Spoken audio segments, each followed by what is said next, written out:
पेश है हिंदी ज़बान में अपडेट। भारतीय जनता पार्टी नेताओं द्वारा हमारे पैगंबर हुजूर अकरम सल्लल्लाहु अलैहि वसल्लम के संदर्भ से अनुचित तथा अपमानजनक वक्तव्यों के पश्चात भारत को इस्लामी देशों के कूटनैतिक क्रोध का सामना है। पवित्र नबी के विषय में भारतीय जनता पार्टी नेताओं द्वारा धर्म विरोधी वक्तव्यों के पश्चात अरब जगत से हिंदुओं को निकालने की आवाज और अधिक ऊंची हो गई है। भारतीय जनता पार्टी नेताओं के अपमानजनक वक्तव्य, सोशल मीडिया पर सर्वत्र क्रोध व्याप्त तथा कुछ देशों द्वारा भारतीय वस्तुओं के बहिष्कार की अपीलें। अरब जगत को ज्ञात होना चाहिए कि भारत में इस्लामोफोबिया को हवा देने वाला मुख्य पात्र मोदी है।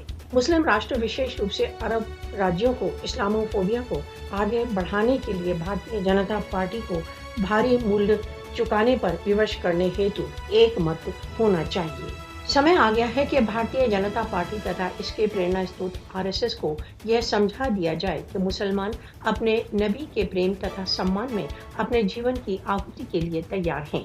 पवित्र नबी के पक्ष के लिए भारतीय वस्तुओं के बॉयकॉट तथा अरब देशों से हिंदुओं को निकालने पर सामूहिक प्रतिक्रिया के प्रदर्शन का समय आ गया है।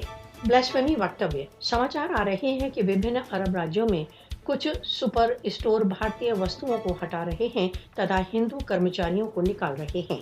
मोदी का घृणापूर्ण हिंदुत्व का दर्शन अपने सभी अल्पसंख्यक समुदायों की स्वतंत्रता को कुचल रहा है। राष्ट्रसंघ तथा अन्य मानवाधिकार संगठनों को भारत में बढ़ते इस्लामोफोबिया का गंभीर नोटिस लेना चाहिए।